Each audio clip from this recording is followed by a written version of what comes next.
В ночь на 28 сентября 2023 года в городе Заволжье в Нижегородской области вспыхнул пожар. Горел частный дом, принадлежавший пенсионерке Ирине Сиделкиной. Она сама находилась внутри и спала. Ее обгоревшее до неузнаваемости тело найдут на следующий день. Это будет день ее рождения. Ей должно было исполниться 66 лет. Быстро выяснится, что пожар произошел не случайно. Ирину Сиделкину убили. Ее спящую облили бензином и подожгли. Преступника нашли очень быстро. Он пытался скрыться, выпрыгнув в окно, но сам пострадал от пожара. С ожогами на руках его доставили в больницу. Убийцей Сиделкиной оказался ее родной брат Олег Гречко. Полгода назад он вернулся с войны. Сестра стала его 4-й жертвой.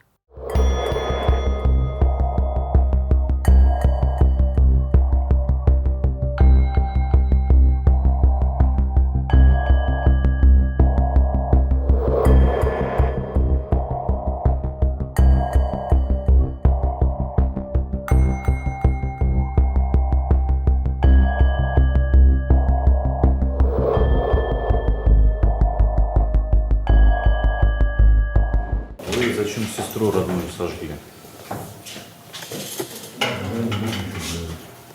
Ну, как бы вы раскаиваетесь в содеянном?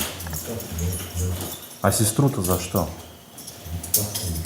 Ну, цель-то какая была у вас? Цель-то изначально была убить ее?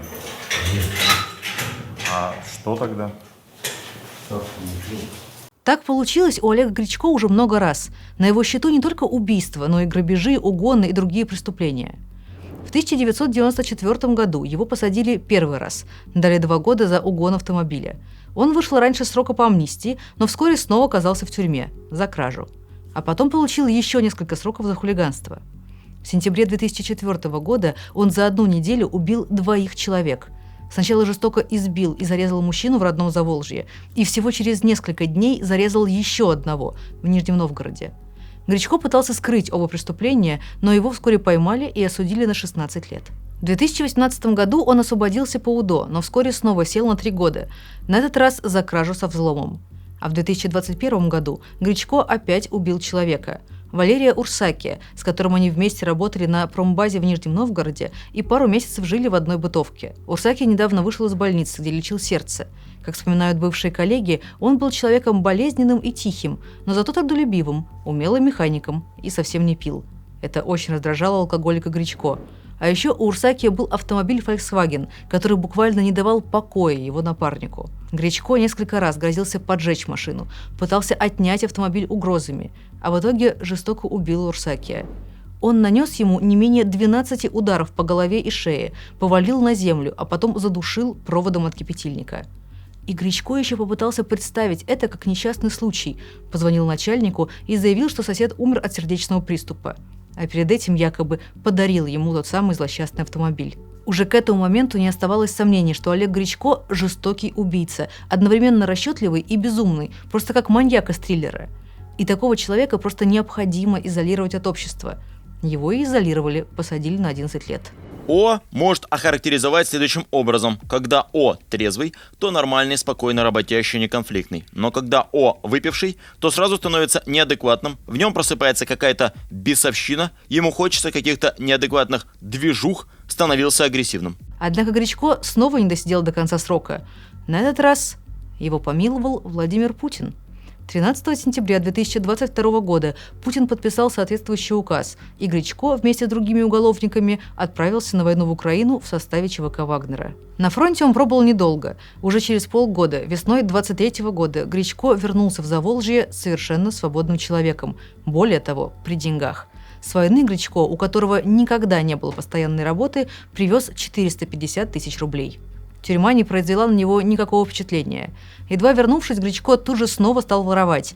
Несколько раз он совершал нападения на людей. За пару месяцев он стал фигурантом сразу нескольких уголовных дел о краже и побоях. Но каждый раз он подписывал явку с повинной, и полиция, чтобы вы думали, его отпускала. Денег, привезенных с войны, хватило на покупку комнаты в местном общежитии.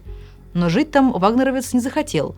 Вместо этого он поселился у сестры, Ирины Сиделкиной. Соседи рассказывают, что Ирина была обычной хозяйственной женщиной.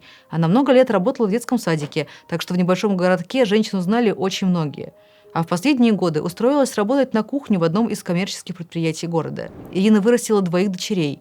Старшая Ольга много лет живет в Санкт-Петербурге, а младшая, Татьяна Луданова, вместе с сыном, жила через стенку, в том же доме, разделенном на 2 квартиры. До этого, могу сказать, благополучная, нормальная семья. Здесь и дочь с сыном, вместе жили, проблем не было. Как только вернулся брат, начались проблемы. Из-за этого пришлось Татьяне с ребенком уйти на съемную, по-моему, потому что здесь невозможно было уже находиться с ребенком. И с того момента и были проблемы. Сюда приезжали часто полиция, даже ночью. Там разборки. По словам соседей, разборки бывшего вагнеровца с родственниками и полицией происходили постоянно. Вот только один пример. 21 мая Ирина с братом вместе были на кладбище, навещали могилы родных. Вечером они выпили и помянули усопших. Ирина после этого уснула, а ее брат захотел продолжения – купить выпивку и закуску. Так он объяснял свои действия в суде. Своих денег у безработного уголовника не было, но раньше он видел, как сестра доставала наличные из-под скатерти на комоде. Там он нашел ее небольшие сбережения – 3200 рублей. А в ящике комода преступник обнаружил кошелек, без наличных, но с банковской картой Ирины. Пин-код от карты он не знал, и чтобы снять деньги, захватил еще и мобильный телефон сестры. С банковской карты он похитил еще 7000 рублей. Закупившись алкоголем и закуской, он сначала ушел выпивать в свою комнату в общежитии. Но пить одному Гречко было скучно, так что он поехал к приятелю пропивать деньги сестры на 2. Он пропадал больше суток, а когда вернулся, Ирина уже подала на него заявление в полицию из-за кражи. Из протокола суда. Гречко извинился перед Ие за свои действия. Потом он устроился на работу и вернул ей 5000 рублей в счет погашения долга за хищение у нее денежных средств. По поводу других денежных средств, которые он похитил у И, они договорились, что он возместит ей все в полном объеме позднее, когда снова устроится на работу. У И к нему никаких претензий нет. Вину в инкриминируемом ему преступлении он признает, обязуется впредь не совершать подобного. Через 2 недели Гречко напал на свою племянницу, Татьяну Луданову, которая жила с сыном во 2 части дома. Именно Татьяна по просьбе Гречко купила ему комнату в общежитии, взяв те самые заработанные на войне деньги – 450 000 рублей. Но спустя месяцы, напившись, Гречко решил, что они нужны ему обратно. Среди ночи вагнеровец решил вломиться в квартиру племянницы. Для этого он взял топор, разбил окно в комнате Татьяны и полез через него. Женщина была в ужасе. Она проснулась от грохота и звуков бьющегося стекла и увидела, как в комнату, ругаясь, лезет Гречко, пьяный, порезанный осколками стекол. Больше всего она испугалась за ребенка и велела ему немедленно убегать из дома. А сама лишь успела набрать 112 и вызвать полицию. Вагнеровец схватил Татьяну и начал жестоко избивать. Бил по голове, по лицу и по телу.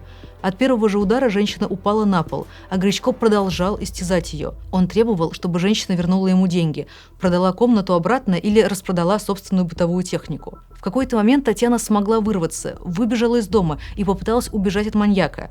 Она помчалась к соседям, но успела только схватиться за калитку. Гречко догнал ее и продолжил. Из судебного приговора.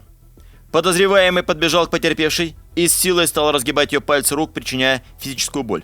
Потерпевшая разжала пальцы, тогда Гречко нанес ей множественные удары кулаками в область головы и лица. От полученных ударов потерпевшая упала на землю. Гречко схватил ее за левую ногу и поволок в сторону участка, где нанес ей немножественные удары руками и ногами в области головы, плеч и ног. Что было бы с Татьяной, страшно даже представить.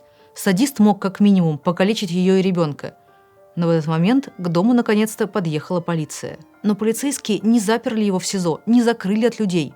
В отделении Гречко снова написал явку с повинной, попросил извинить его и обещал больше не совершать преступлений. И сотрудники полиции опять спокойно отпустили его, обещал же. Тот факт, что он только что чуть не убил свою племянницу, полицейских не смущал. Рецидивиста оставили на свободе. К счастью, Татьяна с ребенком после этого уехали из дома, иначе и они стали бы жертвой следующего преступления Гречко. Вечером 27 сентября он, как обычно, выпивал дома у сестры. Она какое-то время составляла ему компанию, а потом решила, что хватит. Уголовнику это не понравилось, он требовал продолжения. Родственники поссорились, и Ирина ушла спать. Пока сестра спала, Гречко продолжал напиваться, и в какой-то момент алкоголь окончательно затуманил ему голову. Бывший вагнеровец отыскал бензопилу с полным баком бензина. Им он облил спящую сестру, сделал бензиновую дорожку и поджег. Пока сестра горела, Гречко, как ни в чем не бывало, отнес инструмент обратно во двор, вернулся и лег спать в другой комнате. Огонь вскоре разбушевался и охватил весь дом. Видимо, только в этот момент до алкоголика дошло, что он и сам может сгореть. Он выпрыгнул в окно и через дворы побежал к соседу. Родной брат мамы, там они проживали вдвоем. Хотел скрыться, но нечаянно загорелись руки, и у самого с ожогами его отправили в больницу. Часть дома, в которой прежде жили Татьяна с сыном, тоже сгорела. Соседи предполагают, что и их квартиру Гречко облил бензином, так быстро она вспыхнула. Возможно, он просто не знал, что там никого нет, и хотел убить всех членов семьи. В тот вечер нас здесь не было. Мне уже только позвонил Николай Павлович, у мужа отец. И в 5 утра он мне позвонил, сказал то, что сиделки нагорят. И вот уже потом вот я из контактов все это увидела. Да? Он облил сначала ту сторону, вторую половину дома. А потом уже облила ее и поджег. Началось все со второй стороны. То есть с Татьяниной стороны. Слава богу, и дома не было. Ни ее, ни ребенка не было дома. Они потому что были в общаге. На этот раз Гречко грозит пожизненное заключение за убийство с особой жестокостью. В конце сентября суд отправил его в следственный изолятор и уже несколько раз продлевал меру пресечения.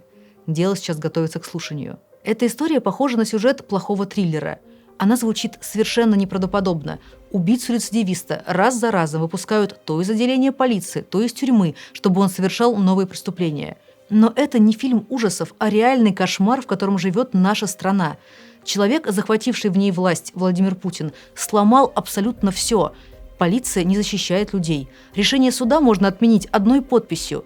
Прямо сейчас россияне воюют в бессмысленной войне, убивают и умирают сами, повинуясь преступным приказам. Права больше не существует. Человеческая жизнь ничего не стоит. Владимир Путин буквально уничтожил все. Отправьте это видео вашим знакомым. Выборы прошли, Путин собирается править без помех как минимум ближайшие 6 лет, а на самом деле до самой смерти. Но это не значит, что мы должны останавливаться. Сопротивление нужно оказывать каждый день. Пускай это будет один разговор со знакомым или просто рассылка этого видео. Если вы сможете заставить кого-то задуматься, все не зря. Правда на нашей стороне. Не сдавайтесь.